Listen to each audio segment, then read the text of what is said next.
aujourd'hui, le sujet de cette présentation, ça va être orienté autour du développement, du workflow de développement chez Blablacar. Alors, on s'est déjà parlé un peu workflow de développement hier avec Xavier chez Overblog. On va pas forcément aborder le même sujet, je vais survoler aussi tout ce qui est Git, Gitflow et compagnie, mais il y a plein d'autres trucs à découvrir, vous allez comprendre pourquoi.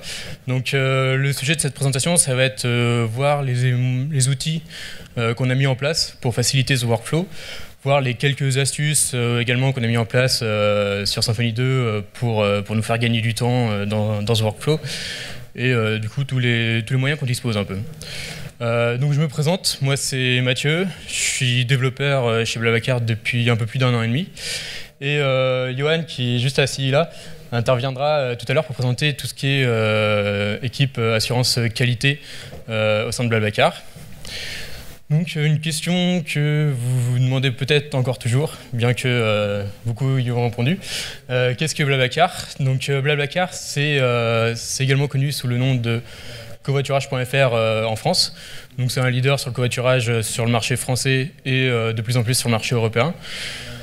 C'est également, on héberge également pas mal d'autres sites en marque blanche, donc Ikea, Maïf, l'étudiant, etc. On a de grosses compagnies qui ont basé notre confiance sur notre réseau de covoiturage.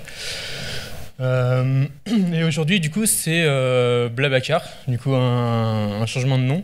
Changement de nom pour l'international notamment, et c'est notamment un nouveau site. Donc un nouveau site qui a été complètement refait sous Symfony 2, qui est présent ici, qui est du coup le site qui est utilisé pour tous les sites qu'on a au niveau international. Donc juste un petit survol, qu'est-ce que le covoiturage? Donc bien sûr un moyen de partager les frais d'essence et de péage lors de ces routes. Notamment, ce qui intéresse les gens, c'est que ça leur fait gagner de l'argent, aussi bien au niveau conducteur que passager. Du coup, c'est pour ça qu'on a maintenant on a dépassé les 3 millions de membres récemment. Donc 3 millions de membres en Europe, sur 8 pays européens. Donc France, Espagne, Italie, etc., etc. On en ouvre de plus en plus, on s'étend dans toute l'Europe. Du coup, ce qui fait qu'on croît très vite. Du coup, ça a été vraiment lancé, on va dire 2008-2009, bien que le site existait déjà avant. Ça a commencé à croître depuis 4-5 ans à peu près, et maintenant on croît de manière vraiment exponentielle. Donc il faut une infrastructure derrière pour tenir la charge. Donc en parlant d'infrastructure, sur quoi on tourne actuellement? Globalement, c'est simplement, on a deux frontales qui vont tenir tout le trafic en fait. Derrière, il y a du simple MySQL avec un master et 4 slaves. Il y a aussi du coup un petit réseau cloud privé qu'on a implémenté pour pouvoir créer à la volée des VM, que ce soit du Redis, du Memcache. On fait tourner aussi du Rabbit. On a un cluster Elasticsearch aussi qui est utilisé pour la V3. Je vais revenir dessus tout à l'heure. Donc là, je vais aborder la première question. C'était pourquoi on a migré sous Symfony 2. Donc une première réponse qui peut sembler évidente pour certains, c'était d'éviter d'avoir à maintenir du vieux code qui n'est pas forcément évident à maintenir. Du coup, il y a toujours des petits bugs, on nous demande d'où ça vient, etc. Donc à la base, on ne tournait pas sous Symfony 1. Donc c'était un framework un peu perso, un framework très custom, qui a beaucoup évolué, qui s'est complexifié d'année en année. Donc la bonne solution, c'était de repartir de zéro. Donc quelques avantages. Donc Symfony 2, ça nous a permis de vraiment bien séparer tous nos services. Pour tout ce qui est aussi test unitaire, test fonctionnel, c'est facile, du coup on peut tester chaque composant un à un et ainsi que dans sa totalité. Donc ça permet aussi une meilleure maintenance. Qui dit séparation de tous ces services dit qu'on va pouvoir les maintenir plus facilement. Pareil, donc être scalable, vu qu'on va pouvoir faire grossir un service sans avoir à toucher tout le code. Donc après, pourquoi Symfony 2 plutôt qu'un autre framework? Peut-être parce que c'est un framework assez moderne. Au moment où on l'a choisi, il y avait une communauté très active dessus. Et en plus, on bénéficie de l'expertise de Sensio Labs qui nous suit depuis le début. Donc la seconde question, ça serait comment on a fait pour migrer à Symfony 2.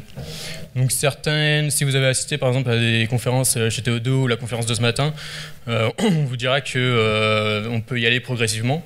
Donc c'est vrai, quand on a par exemple une application en Symfony 1 qui est déjà assez découplée, dont on peut vraiment essayer de séparer tous les modules et les migrer un à un progressivement sous Symfony 2. C'était pas notre cas, on avait vraiment un code très fortement couplé. Donc ce qu'on a préféré, c'est de repartir à zéro. Donc repartir à zéro, c'est notamment un inconvénient majeur, c'est maintenir deux applications en même temps. Donc deux applications PHP, la contrainte qu'on avait, c'était vraiment avoir les mêmes données, pour pas que la nouvelle application reparte vraiment de rien. Il fallait quand même des données minimales. Et en plus de ça, on a décidé de migrer assez progressivement, dans la mesure où on a plusieurs sites, on a plusieurs pays. Et la solution, c'était de migrer un à un chaque pays, et pour ne pas avoir à subir tout le trafic d'un coup, en fait. Tout le trafic, tous les 3 millions de membres, on y allait très progressivement sur le Portugal, qui était un nouveau pays qu'on ouvrait, donc personne à la base. On avait une petite faible communication, voir comment ça se comportait.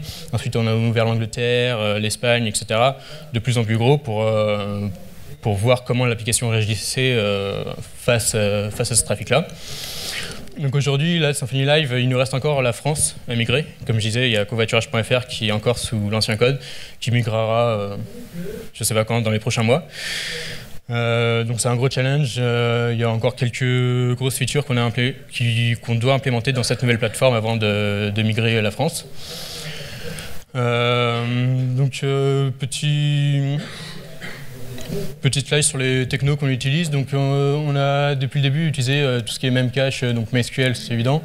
Redis qui est très performant, qu'on utilise notamment pour la session. La V3, la nouvelle version du site a apporté deux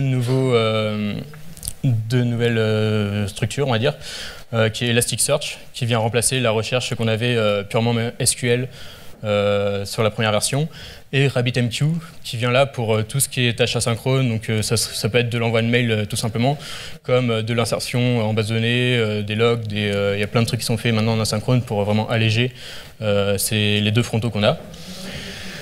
Donc maintenant je vais rentrer dans le cœur du sujet, c'est-à-dire le workflow de développement. Donc première question, c'est qu'est-ce qu'on fait chaque jour? Donc Fabrice, je crois que tu n'es pas dans la salle, mais du coup j'ai la réponse à la question pour nous, combien on fait de mise en prod par jour. Donc on peut aller jusqu'à 15 mises en prod par jour, donc ah si, tu es là. Donc je dis bien 15 mises en prod, c'est vraiment, on peut aller jusqu'à 15 mises en prod, c'est pas forcément notre moyenne, on moyenne peut-être à 5 mises en prod, qui est déjà pas mal. Donc vraiment, on évolue très, très rapidement en fait. On essaye vraiment d'avoir cette structure assez agile, où on veut avoir vraiment les retours des utilisateurs le plus rapidement possible. Donc on a par défaut, comme on travaille dans un environnement purement localhost, donc on a l'intégralité, ou 90% on va dire, de l'infrastructure qui est reproduisible sur notre localhost. Mais on a aussi des serveurs de test, donc des serveurs de staging, justement pour tester avec des vraies données. Ces serveurs-là ont des données qui sont importées de la prod, mais qui sont aussi créées par nous au final. Il y a beaucoup de données du staff, des trajets créés, des inscriptions, des faux utilisateurs, etc. On a vraiment une bonne base de données assez complète pour pouvoir faire nos tests. Et donc, comme je disais, le principal, c'est d'être très réactif entre le moment où on commence, enfin, où on développe une feature et le moment où elle est en prod. On veut que ce soit le plus rapide. Donc, comme gestionnaire de sources, bien sûr, on utilise Git. SVN, c'est fini, il faut l'avouer. Donc, qu'est-ce qu'on avait comme workflow avant? Ça, c'est le workflow qu'on avait sur l'ancienne version. Qui est un peu compliqué, assez compliqué par rapport au nouveau workflow que je vais présenter juste après. Donc on avait notamment trois branches principales, donc master qui généralement correspond à la prod, la pré-prod qui vient s'intercaler entre la dev sur lequel tout le monde commit et donc la prod. Donc ce qu'on avait fait, c'est qu'on avait créé un outil en fait, qui va prendre des commits, les rassembler et les déplacer d'un environnement à l'autre en fait.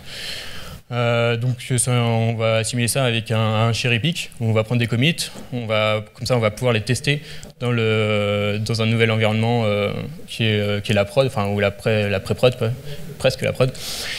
Et comme ça, c'est vraiment une transition qui se fait de manière explicite. On vient prendre les commits, on va les déplacer, et du coup, on peut... Par exemple, l'avantage, c'était que si on avait fait plein de commits sur dev, mais qu'on veut mettre en prod seulement cette petite feature, là, ces deux commits-là, on va juste prendre ces deux-là, et on va les mettre en prod, en pré-prod et ensuite en prod. Donc, c'est pas terrible, j'ai envie de dire, comme workflow. C'est pas quelque chose qui est continu. On peut oublier de prendre des commits, ça peut arriver. Ça complique du coup d'avoir des longues features avec plein de commits, et du coup avoir toutes ces étapes intermédiaires, c'est pas super.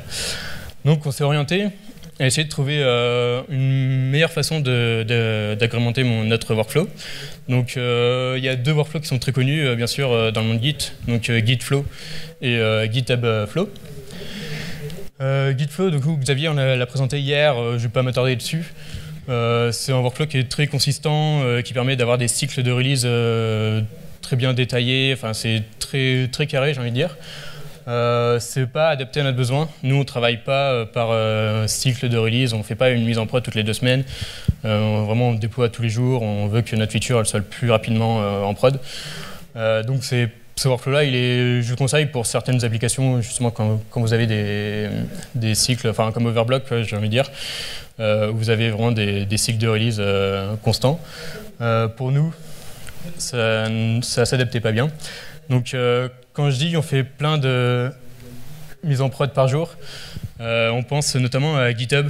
GitHub qui parle beaucoup justement de son workflow de développement, et notamment ils disent qui déploie des douzaines de fois par jour. Des douzaines, je trouve ça un peu excessif, mais quand même, s'il déploie, il faut retenir qu'il déploie plusieurs fois par jour. Du coup, qu'est-ce que le GitHub Flow? GitHub Flow, il est ultra simpliste. Il y a une seule branche, master. La seule règle qu'on a, c'est on n'a pas le droit de committer sur master directement. Du coup, on crée des features, des branches, je veux dire, des branches pour chaque feature.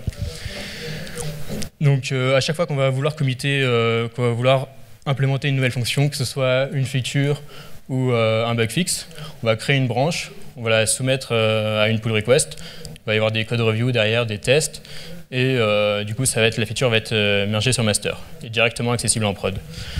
Donc comme ça je répète, donc on a un nouveau fixe à implémenter, du coup hop, une branche, 2 commits, 15 commits, 20 commits, comme vous voulez. C'est simple, c'est juste création d'une branche, review, et merge. Donc un petit aperçu des outils qu'on a utilisés, qu'on a remplacés. Donc bien sûr un issue tracker qui track, je pense que tout le monde connaît, c'est un outil assez vieux, qui a fait son temps. Il était très bon, mais ergonomiquement, on l'a remplacé vite fait. Gitolit, c'est super pratique si vous voulez héberger quelques repositories Git et administrer le tout via des clés SSH avec des users.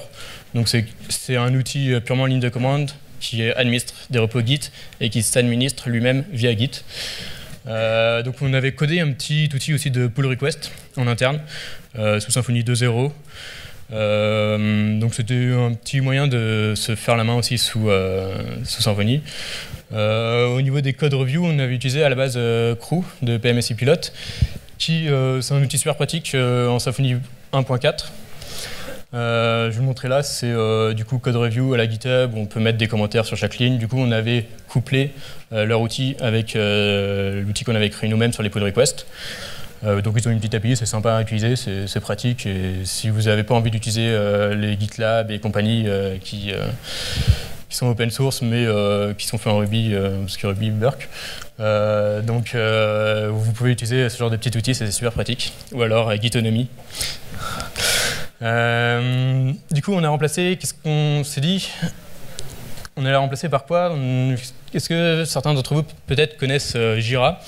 Donc Jira, c'est un outil, notamment un issue tracker qui utilise Doctrine.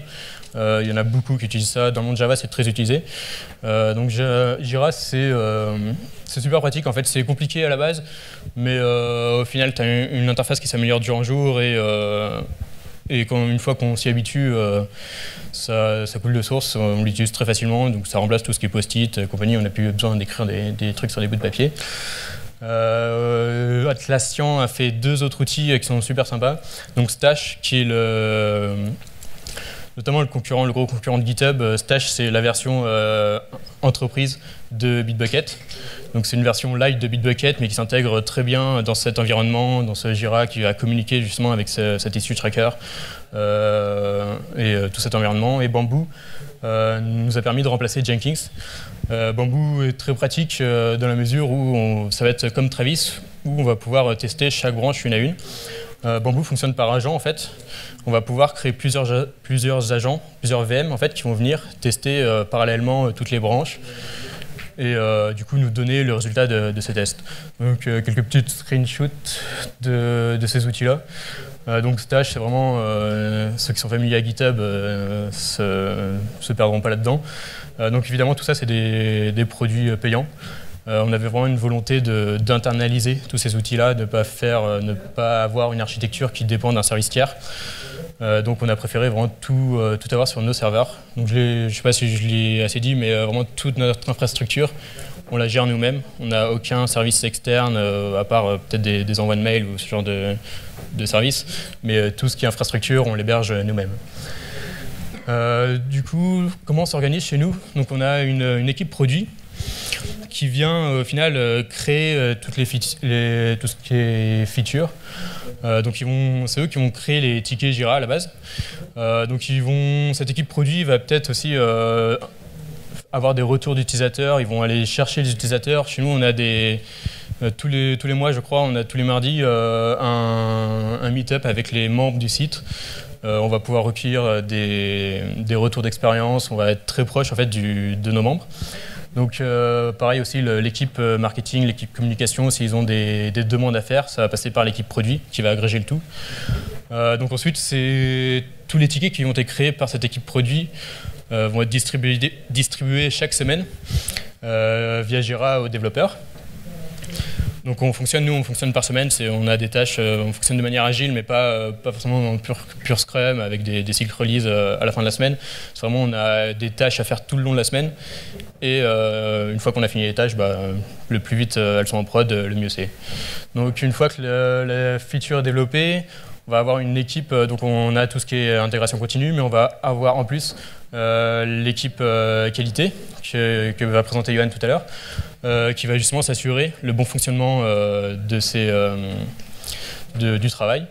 Et on garde aussi, une petite anecdote, on garde toutes les petites pétouilles, on va dire, du site, un padding qui est mal fait, un chiffre qui bloque, enfin des petits détails sur le site qui sont gênants, on les garde pour la fin de la semaine.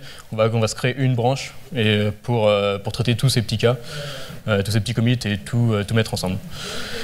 Donc là, une petite question, GitHub Flow, je veux dire, c'est bien. C'est bien pour les développeurs en fait, parce qu'on va avoir, moi je vais avoir, en faisant simplement un petit git branch-r, je vais avoir rapidement la liste de tout ce qui est développé actuellement. Mais qu'en est-il pour l'équipe produit, l'équipe qualité justement? Comment ils vont faire pour valider ce qui a été codé? Comment ils vont faire pour tester ce qui a été codé?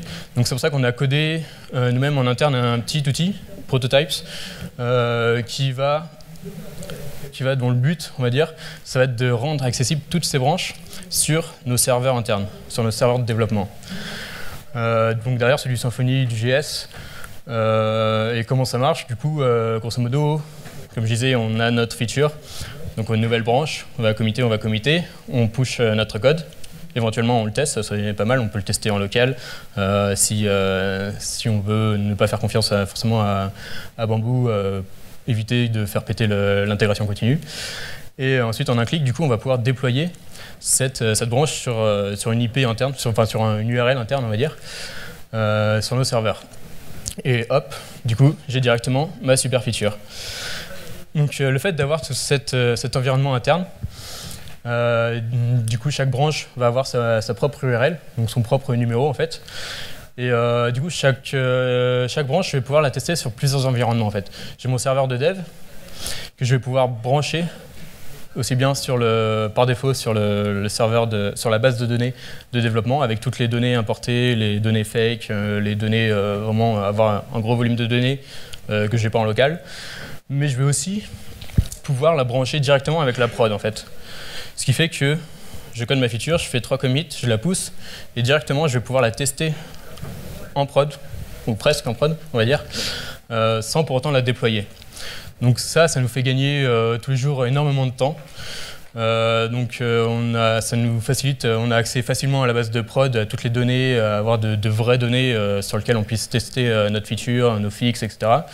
Et on peut même s'amuser à débugger du coup la prod tout en ayant la web debug toolbar. Du coup, il suffit de mettre master sur un prototype et directement là j'ai les données de la prod avec l'environnement de bug. Je peux activer ou pas l'environnement de bug, l'environnement de debug. Donc ce qui est super pratique pour avoir toute la stack trace, tous les logs, etc. Donc sans pour autant être vraiment sur la prod en fait. Donc petit résumé rapidement. Donc comme je disais, je code donc une nouvelle branche. À la fin, je teste en local, je push. Du coup, le serveur va tester lui-même aussi. Je demande à un camarade de faire la code review. Donc tout ce qui est lead dev et du coup généralement notre philosophie c'est que chacun peut faire la code review de quelqu'un d'autre. Donc ça va être notamment celui qui a codé, celui qui connaît le mieux cette feature qui va faire la code review. Donc on n'a pas un master code reviewer qui quand il n'est pas là on est dans la merde. Non, on va avoir vraiment tout le monde est libre de faire la code review de chacun d'autre. Donc ce qui est bien avec Stash, c'est que du coup on va pouvoir choisir par qui on veut que la code review soit faite. Celui-ci va avoir un petit bouton genre j'approuve ou alors je fais des commentaires et ainsi de suite. Du coup, un peu la GitHub, bon, je pense que tout le monde connaît le système. Donc une fois qu'on a mergé, qu'on a vérifié que tout marchait bien, on va le déployer sur un prototype, sur une maquette ou un slot, vous pouvez appeler ça comme vous voulez. Et du coup, là, à ce moment-là, l'équipe produit va pouvoir tester en vrai ce que ça donne. L'équipe qualité va pouvoir vérifier que tout marche bien. Et tout ça, vous pouvez faire ça avec un grand nombre de branches, avec toutes les features qui sont développées en parallèle. Et le tour est joué. Donc une fois que c'est fini, la branche est mergée, la branche est même supprimée et la maquette est libérée. Donc comme je disais, donc chaque maquette peut être testée aussi bien en environnement de dev qu'en environnement de prod. Donc là, j'ai résumé un peu tout le workflow qu'on a. Maintenant, je vais aborder quelques features qu'on a implémentées au niveau de Symfony et qui au final nous font gagner énormément de temps au quotidien, en plus de ce workflow-là. Donc je vais commencer par tout ce qui est traduction. Donc les traductions, on a 2 règles notamment. Les traductions doivent être éditables à n'importe quel moment de la journée. Sans arrêt, il y a l'équipe communication, l'équipe marketing qui va mettre à jour ces traductions en live. Il veut que ce soit fait immédiatement. On ne veut pas avoir à passer par un développeur qui vient faire un commit, tout ça, une branche, etc., juste pour mettre 2 trades à jour. Donc tout doit être en base de données. Donc la deuxième règle, ça va être notamment ne pas importer toutes ces traductions à chaque requête HTTP. Notamment, on aimerait bien que ces traductions restent, dans le cadre de Symfony, dans un pp cache, en cache local sur chaque frontale. Donc ce qu'on a fait, c'est qu'on a mis en place un petit système qui va garder un token de Redis qu'on va interroger à chaque fois en fait, et qui va nous dire si oui ou non les trades de chaque frontale sont à jour. Notamment donc, comment ça marche, on va voir si c'est à jour, oui, non. Donc si c'est oui, j'ai rien à faire. Si c'est non, je vais aller récupérer du coup toutes les trades dont j'ai besoin et je vais mettre à jour mon fichier app cache. Et donc ce petit workflow, le fait d'avoir mis toutes ces trades en base de données, ça va nous simplifier aussi le workflow de développement, dans la mesure où quand j'ai fini, si je reviens sur mon graphe de tout à l'heure, quand j'ai fini la feature, à la fin je vais pouvoir importer les trades en base de données de prod, vu que j'ai dit que les prototypes qui sont plugués sur chaque branche vont pouvoir être branchés aussi soit sur la dev, soit sur la base de données de prod. Donc je vais pouvoir en même temps importer toutes ces trades directement en prod. Ce qui fait que quand je merge sur master, toute l'équipe qui se charge de faire les traductions, donc l'équipe internationale, elle aura déjà fait son boulot de traduction. Et au pire, de toute façon, les trades sont toujours faits en anglais à la base. Donc au pire, s'il y a une trad polonaise qui n'est pas faite, il y a toujours le fallback sur l'anglais. Donc en fait, on a un petit outil en interne qui va lister toutes les nouvelles traductions. Il va y avoir des petits rappels chaque jour, combien il y a de trades à traduire, etc. pour toute cette équipe. Mais il y a aussi le fait que l'équipe va vouloir changer, va vouloir mettre à jour les traductions déjà existantes. Alors comment ils vont trouver ces traductions. Donc dans notre petit outil, il y a un petit champ de recherche full text qui va permettre de trouver facilement une phrase qui est sur le site. Mais aussi, on a aussi implémenté un debug mode en fait, sur la traduction qui permet de trouver plus facilement les clés de trad. Du coup, ce debug mode, en fait, c'est tout simplement un flag qui va être mis sur le translator. Et si ce flag est actif, alors j'affiche pas la trad, je vais afficher la clé de trad. Et donc ce flag va pouvoir être activé par exemple sur un header HTTP, sur un paramètre de la request, sur une authentification, enfin vous pouvez faire comme vous voulez. Au final, ce qu'on voudrait, c'est afficher le site sans les trades. Donc du coup le traducteur qui vient mettre à jour les trades va activer ça, va voir il s'agit de telle clé, donc il est sûr de modifier la bonne trad. Donc on aurait pu mettre aussi le catalogue aussi dans la clé de trad, mais ça pète un peu le design. Donc il y a un deuxième point aussi qui nous facilite, c'est au niveau des emailing. La règle c'est comment je vais tester tout ce qui est email sans devoir me taper toutes les actions qui vont derrière. Notamment, je vais avoir un email en 8 langues différentes. J'ai pas envie de m'inscrire 8 fois, faire 8 fois l'oubli de mot de passe et recevoir et attendre que le mail arrive. En plus de ça, j'aimerais bien profiter du debug mode des traductions pour voir quelles clés de trad sont utilisées dans ces fichiers, dans ces emails.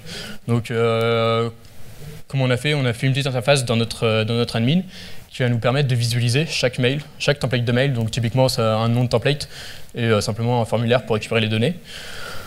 Et une fois que c'est rendu, ça ressemble à quelque chose comme ça. Donc le template à droite et les données, on va pouvoir saisir un ID différent, on va pouvoir saisir une langue différente, on va pouvoir personnaliser. Donc on a plein de tous les mails là-dedans. Et on va pouvoir profiter du coup du debug mode, du coup à afficher les vraies clés de traduction. Du coup un gain de temps et notamment c'est tout. Donc voilà pour les mails. Encore un dernier petit point, petites astuces qui nous font gagner du temps, c'est au niveau des intégrateurs. Quand on est intégrateur, on veut faire du HTML, du CSS, du JS, etc. On n'a pas envie de se taper du PHP, on n'a pas envie de créer son contrôleur, créer son form builder, etc. Perdre du temps, enfin, ou demander à un développeur limite de le faire. Mais on a envie de créer simplement un template sans avoir d'extension Twig, etc. Donc ce qu'on a fait, c'est un petit contrôleur qui est actif que en mode développement, dans lequel qui va chercher en fait tous les templates qu'on a créés, template Twig, HTML. Du coup, ces templates-là, c'est du Twig, il n'y a pas de traduction, on s'embête pas avec tout ce qui est derrière, c'est du pur HTML. On peut faire des ifs, on peut faire des for, etc. Mais ça reste du HTML et du Twig de base. Donc voici ce contrôleur-là, justement, donc simple, 2 actions, c'est facile à implémenter. Une action pour lister tous les templates qui existent, une autre pour rendre le template qui existe. Et voilà. Du coup, j'accède facilement à mon template. Je peux avoir avec les paramètres de la request, je peux aussi bien afficher des erreurs, enfin changer un peu le template avec quelques ifs et le tour est joué. Donc on peut étendre le layout principal, on peut étendre le mail layout, on peut créer n'importe quel template. En 2 secondes, on a créé un template et on peut le visualiser sans avoir à faire du PHP. Donc maintenant, je vais aborder tout ce qui est test. Donc comme je disais, tout ce qui est intégration continue, donc on utilise Bamboo, qui nous a remplacé Jenkins. Bamboo, il permet de tester chaque branche.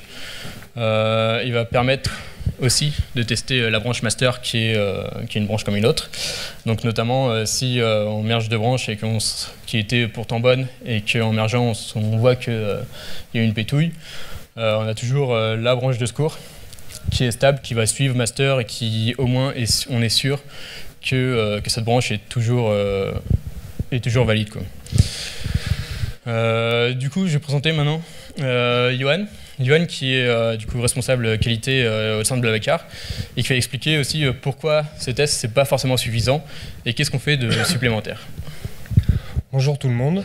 Donc la problématique qu'on a chez Blablacar au niveau des tests, comme l'explique Mathieu, c'est qu'on a beaucoup de branches qui sont faites en même temps. Le problème, c'est que quand on teste ces branches une à une, tout fonctionne en général. On a des très bons développeurs. Par contre, quand on merge toutes les branches, il peut y arriver d'avoir des problèmes. Et donc, il faut une solution pour éviter ce genre de problème et pour pouvoir les traquer.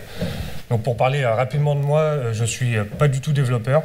Donc, je compte beaucoup sur eux pour m'aider sur la tâche que je vais vous parler. Ma rapide expérience, j'ai travaillé 6 ans dans le test, dans diverses entreprises, sur diverses plateformes. Et mon rôle chez Blablacar, c'est principalement donc, de vérifier donc, les spécifications qui ont été faites par les équipes marketing et produits. Les développeurs donc, font leur travail et moi je vérifie que tout fonctionne bien, donc par branche et au final sur l'ensemble des sites. Donc, en plus de vérifier qu'on a donc que tout fonctionne sur un site, on a la problématique d'avoir plusieurs pays et il faut que ça fonctionne évidemment sur tous les navigateurs internet. Donc pour ça, on a trouvé un outil plutôt pratique qui s'appelle Biat, qui fonctionne avec Selenium. Le gros avantage, c'est qu'il y a un petit peu de configuration à faire par les développeurs, notamment créer des contextes pour pouvoir utiliser donc, notre site très simplement. Et après, on utilise ce genre de commandes simples, écrites en écriture tout à fait compréhensible, et on explique simplement ce qu'on veut. Donc concrètement, on veut faire une feature, on met la fonction qu'on veut tester, et on écrit brièvement le petit scénario qu'on veut utiliser. Donc dans ce cas-là, on veut juste tester la fonction recherche du site. On met le mode pour enlever les translations pour pouvoir utiliser tous les sites, tous les pays sans avoir de contraintes de langue. On remplit, on fait notre recherche Paris-Reims, on envoie, on appuie sur le bouton et on veut uniquement sur la page recherche vérifier qu'on a bien le string voulu. Donc on est sur notre page recherche, on a bien donc le premier string qui est affiché. On remplit nos champs, on envoie la requête rapide, normalement. Et après, on a bien le texte qui est affiché et donc notre test est passé. L'avantage qu'on a avec cet outil, c'est qu'on a donc toutes les étapes qui sont expliquées et qui nous permettent de voir, on voit Toggle Screenshot si jamais il y a un problème, qu'on verra un tout petit peu après. Voilà. Aujourd'hui, chez Blablacar, on a 34 scénarios. Ça fait 600 et quelques steps qu'on lance 2 à 3 fois par jour sur l'ensemble des sites pour vérifier qu'il n'y a aucune régression. Donc pour vérifier que tous les merges qui ont été committés fonctionnent bien entre eux et n'ont pas d'impact sur le site. En bas, là, on voit qu'on a un problème. Donc il y a un scénario qui a échoué, il y a 7 étapes de ce scénario qui n'ont pas pu être terminées. Donc l'exemple du scénario qui n'a pas abouti, on a sur la page pour poster un trajet, on devrait avoir une tooltip qui apparaît, qui nous affiche que le prix à 0 n'est pas possible. La tooltip ne s'affiche pas, donc le test ne passe pas. Donc il faut vérifier pourquoi et on voit avec les développeurs les raisons qui amènent ce genre de soucis. Aujourd'hui, comme je vous le disais, une petite liste des 34 tests qu'on passe, c'est assez exhaustif. On a donc la création d'un compte, on a la recherche de trajet, on a pour poster un trajet, on a donc plein de choses et ça continue tout le temps. On rajoute à chaque fois qu'on a des problèmes sur le site, par exemple, une fonction pour pouvoir traquer que ce problème n'a pas lieu. Voilà, c'est toujours sur l'ensemble des sites et ça permet, en lançant ce travail, de pouvoir faire autre chose et de vérifier les branches une par une. Voilà.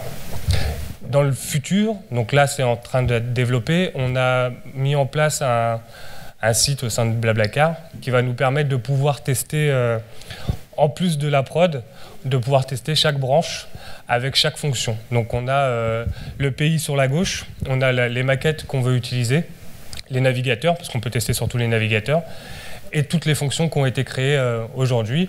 On peut activer ou pas la capture des screenshots.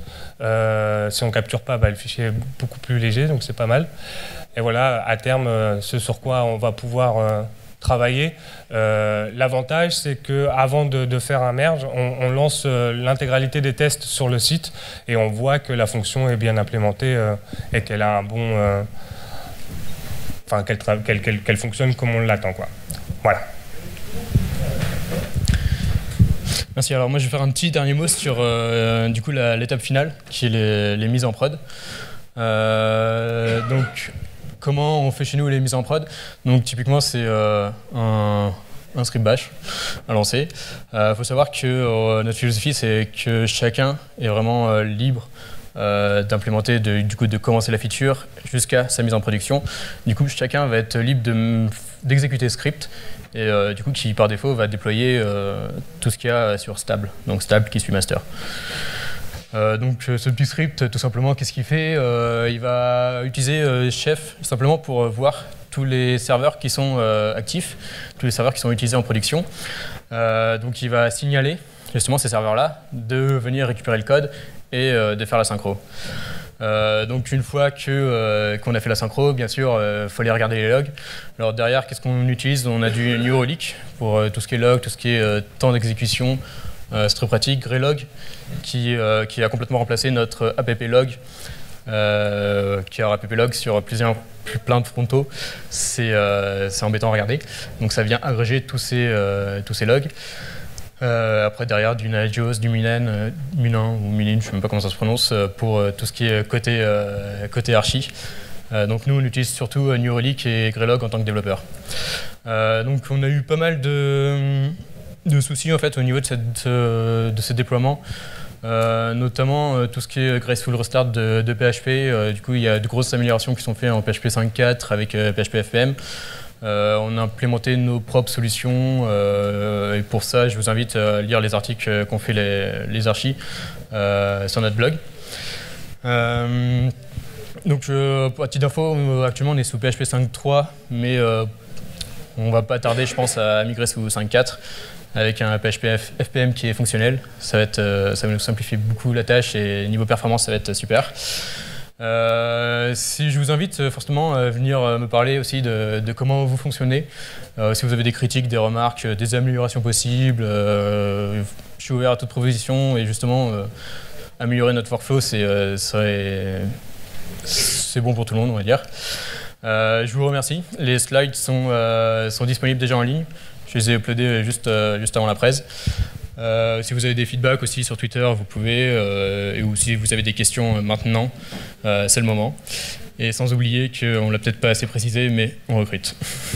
Merci.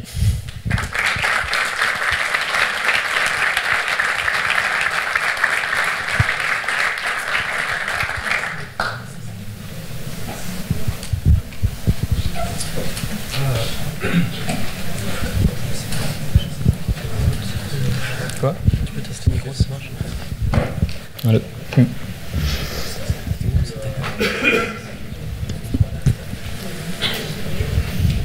Oui, tu parlais des prototypes tout à l'heure pour déployer et visualiser des branches en cours de développement. Tu parlais d'une base de données derrière. Qu'est-ce qui se passe quand une branche a une migration SQL et qu'une autre branche n'a pas cette migration? C'est toujours la problématique. Mais ouais, globalement, enfin, c'est la problématique un peu plus générale, c'est comment déployer le code en même temps qu'une migration SQL. Généralement, nous, ce qu'on aime faire, c'est vraiment être sûr, le faire à la main. Du coup, ce qu'on va faire, c'est avoir un code compatible les deux versions au maximum de SQL. Du coup, faire la migration SQL d'un côté. Généralement, tout ce qui est migration SQL, ça se fait souvent la nuit. Des fois, il y a besoin de faire des maintenances, on aimerait en faire le moins possible. À savoir que aussi, une fois que covoiturage.fr sera migré, enfin que toute la plateforme sera migrée sous Symfony 2, à voir si on n'étudie pas nous aussi de nouvelles bases de données, etc., enfin de nouvelles plateformes. Mais actuellement, globalement, c'est vraiment manuellement, on va migrer SQL d'un côté, enfin on va avoir un code qui est compatible aussi bien avec l'ancienne version de MySQL, enfin l'ancienne version du schéma que la nouvelle, et on va faire ça progressivement. Donc tout se fait pas en même temps.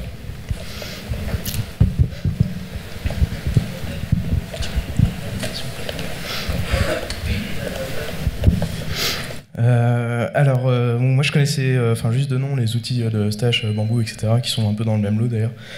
Je voulais savoir au niveau un peu automatisation de tests, de choses comme ça, que ce soit via des trucs un peu perso pour lancer du BIAT ou du test unitaire, etc. Est-ce qu'on a à peu près le même genre de trigger à la GitHub qui peut être fait sur justement on fait une demande de pull request, ou je sais pas exactement si ça existe sur Stash, ouais.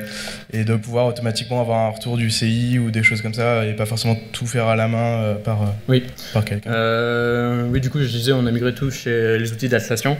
Le premier, c'était Jira. On a migré du coup Stash et Bamboo dans un second temps.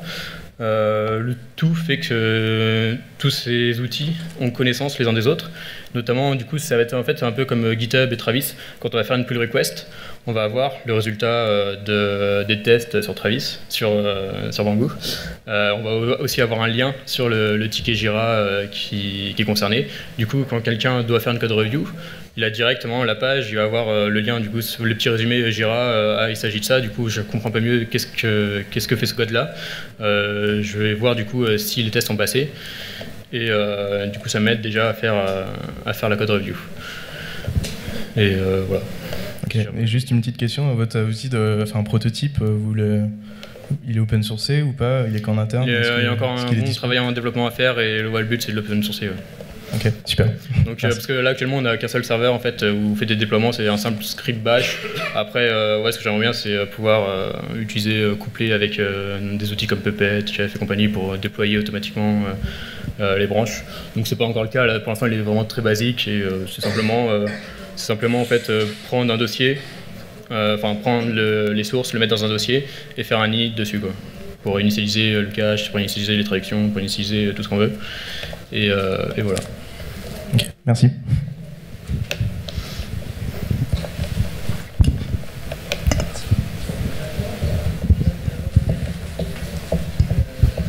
Oui, moi je voulais savoir en fait le choix de prendre des solutions que vous avez en interne et donc vous devez maintenir, mettre en place, etc. par rapport justement à utiliser des solutions comme GitHub qui proposent ça.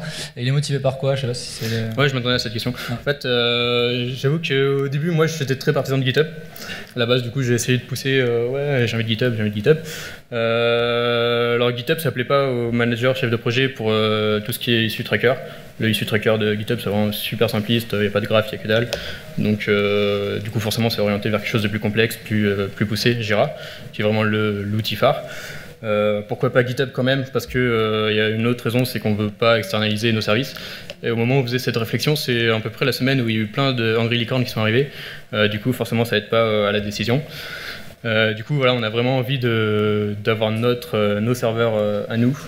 Du coup, il y a GitHub pour entreprise aussi qui existe, qui est à 50 000 € par an. C'est pas donné, enfin c'est pas leur but en fait.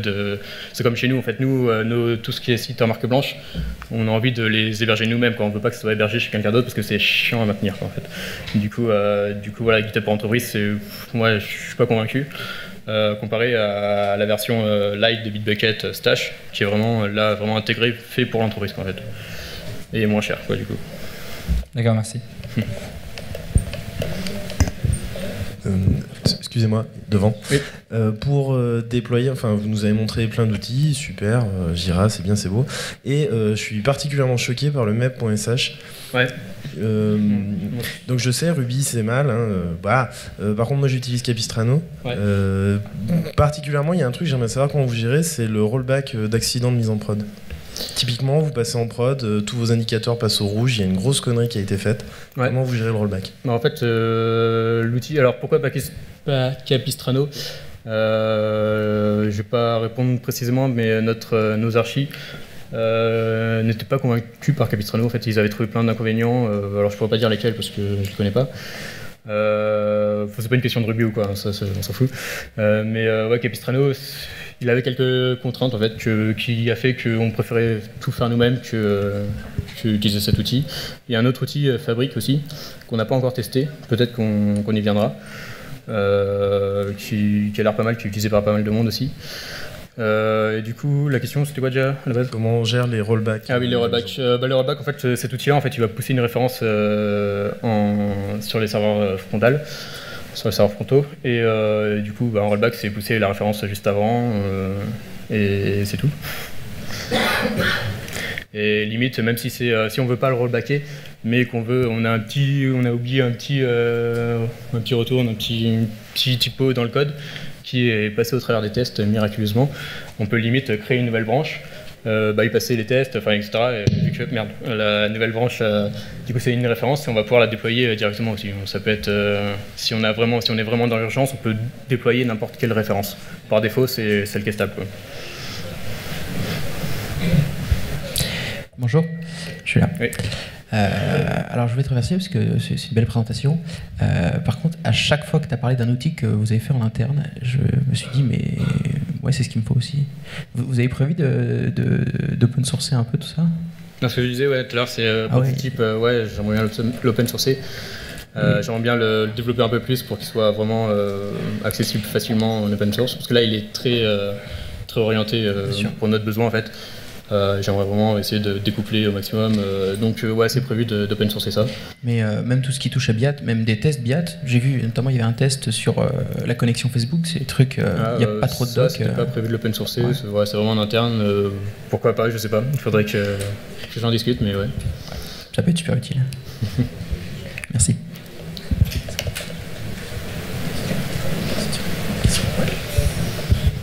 Ouais, moi j'ai une petite question sur la gestion des traductions que vous faites en base de données.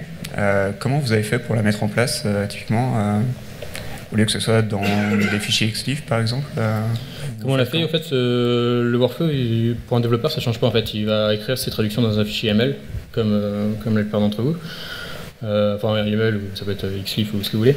Et au final, quand on met tout ça sur un prototype, sur une maquette, du coup c'est les nouvelles trades qui ne sont pas encore présents dans la base de données vont être importés. Et voilà, comme je disais tout à l'heure, chaque frontal va importer du coup tous ces trades en base de données. Du coup, je sais pas si tu veux plus de précision, je sais pas si je suis clair en fait, mais en fait, je vois pas très bien quand est-ce que vos frontaux vont récupérer les traductions de la base de données et les stocker dans le cache à la première requête, c'est ça? Ouais, c'est la première requête en fait. Du coup, en fait, on va avoir un token dans Redis pour savoir si qu'est-ce qui est à jour ou pas en fait. Et tout ce qui n'est pas à jour, le frontal, il va faire une petite requête SQL pour récupérer quoi et le mettre en cache. Mais du coup, ça arrive. Effectivement, c'est le premier client qui se la tape la requête, mais c'est vraiment minime quoi.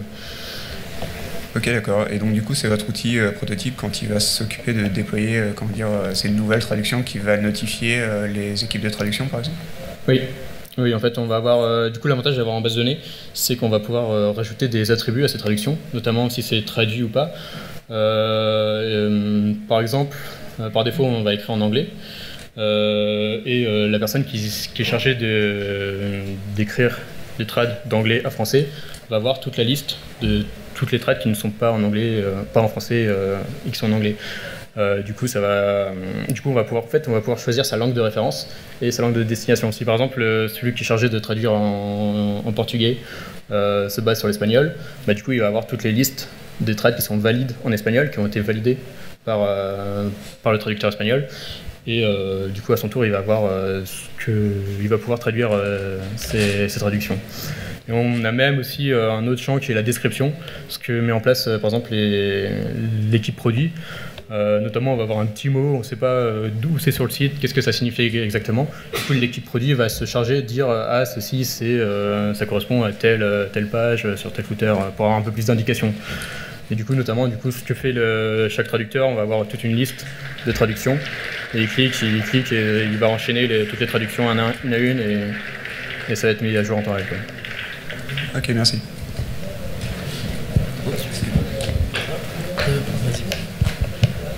Oui, pour faire écho justement pendant qu'on est dans les traductions, il y a un, je ne sais pas si vous connaissez, mais il y a un outil qui s'appelle GetLocalization et qui se plug, alors notamment à GitHub, je ne sais pas s'il y a d'autres connexions, et en fait on identifie dans un projet où se trouvent les fichiers XLIF ou YAML, etc. Il s'est sourcé d'ailleurs depuis plein de plateformes, que ce soit d'ailleurs des applis Symfony ou Objective-C, Android, etc. Puisque je pense que vous avez aussi des applis mobiles. Et qui permet justement de consolider. Il y a une UI unifiée et les traducteurs vont là-dedans. Ils ont notamment aussi des outils comme du Google Translate qui leur suggère des trades automatiques ou un apprentissage par rapport aux trades déjà faites. Et la dernière chose, c'est la notion de contexte de traduction, parce qu'en fait c'est quelque chose qui manque souvent. On peut avoir des trades très courtes ou un mot très court qui ne va pas être traduit de la même manière dans un contexte, dans un autre, sur une page. Donc en fait voilà, c'était pour apporter l'outil, c'est GetLocalization. Ok. Voilà, c'est nordique. Je regarderai. C'est un peu façon SAB. C'est très coupé. C'est un truc nordique. C'est pas super fouillé la UI, mais c'est très complet. Ok. Ouais, nous c'est vraiment intégré. Le premier bundle que j'avais vu, c'était Lexic Translation Bundle, sur lequel on s'était inspiré au tout début, mais juste un petit peu. Et ouais, vraiment on a voulu faire notre propre outil, pouvoir le customiser comme on voulait. Par exemple, cette notion de description, elle n'était pas à la base, cette notion de traduite, non traduite, etc. Du coup, ça nous a amené à développer notre petit outil qui est au final très, très simple et très efficace. Donc voilà. Mais je regarderai. Ouais. Bonjour, je trouve la gestion des traductions super bien foutue en fait dans votre interface. Comment vous gérez les catalogues? Parce que il y a des catalogues par page, Ouais, grosso modo, ça va être un catalogue par page ou ensemble de pages. On va avoir un catalogue homepage, un catalogue publication pour la publication de trajet, même si la publication c'est 3 pages, mais c'est un seul catalogue, quoi. C'est par lot fonctionnel, on va dire. Du coup, elles sont pas affichées par défaut dans le mode debug, parce qu'on s'est dit que c'était facilement intuitif. Et que si on s'amusait à mettre entre parenthèses le catalogue à la fin de la clé de trad, ça pète complètement le design, vu que ça fait des chaînes super longues. Mais ouais, du coup on utilise fortement les trad et ça, c'est bien efficace, quoi, je veux dire. Mais du coup il y a potentiellement de la redondance de traduction entre les catalogues? En fait c'était un choix qui était fait. Alors il y a des blocs, s'il y a des blocs qui sont communs, par exemple un petit bloc user qui va être sur la fiche membre et sur la fiche trajet, du coup forcément ça va utiliser le même template twig, la même trad, mais en fait ce cas-là il est assez rare sur notre site et toutes nos pages sont fortement différentes, sont bien différentes et c'était vraiment une volonté produit de se dire que si je modifie cette trad là, alors je sais qu'il n'y aura pas d'impact sur le reste du site, quoi. Ok, merci. J'ai Oui, ici. Oui. Une petite question, c'est plus pour le monsieur Qualité. J'ai oublié ton prénom. Qu'est-ce que tu utilises comme outil pour les scénarios de tests fonctionnels? Vraiment, enfin, mais vraiment pour la partie humaine, je dirais. À la main. À la main. Ouais. Je fais les scénarios en fait dans Jira. On a les tickets qui expliquent donc, la feature. Et j'utilise, je fais les scénarios à la main en fait, où je dis que je vais sur telle page, je fais telle action et tout ça, et je log en fait dans le Jira toutes les actions qui ont été effectuées sur les tests. D'accord, ok. Et après tu as la possibilité avec Jira de te générer un rapport qui est directement envoyé au... Malheureusement non, c'est pour ça que j'utilise Biat en fait pour automatiser un maximum, mais c'est ce qui prend beaucoup de temps en fait. C'est les tests unitaires, enfin les tests de chaque fonction, chaque nouvelle fonction, où on doit les tester sur les différents navigateurs, sur les différents pays, pour voir s'il n'y a pas d'impact de traduction par exemple, ou en allemand, ou en hollandais, ou en je sais pas quoi. On va avoir des traductions qui sont beaucoup plus longues qu'en anglais par exemple. Donc on vérifie tout à la main. Okay. Et le rapport en fait, voilà, c'est juste pass to failed. C'est aussi simple que ça. Je voudrais juste rajouter un petit truc. Pour l'instant, on l'a pas fait encore, mais ça viendra peut-être à terme de brancher, de mettre Biat sur Bamboo, notamment pour pouvoir tester comme les tests PHP Unit classiques en plus. Du coup, pouvoir les tester à chaque fois automatiquement. Et du coup, ce qui est bien aussi dans Stash, c'est qu'on voit, c'est un peu comme l'API status de GitHub. Du coup, on va voir ces tests-là, ils sont passés, mais ceux-là non. et etc. On pourrait avoir aussi des tests d'intégration qu'on fait pas forcément, mais voilà, c'est un objectif moyen terme ou court terme, je sais pas, de mettre Biat sur Bamboo aussi.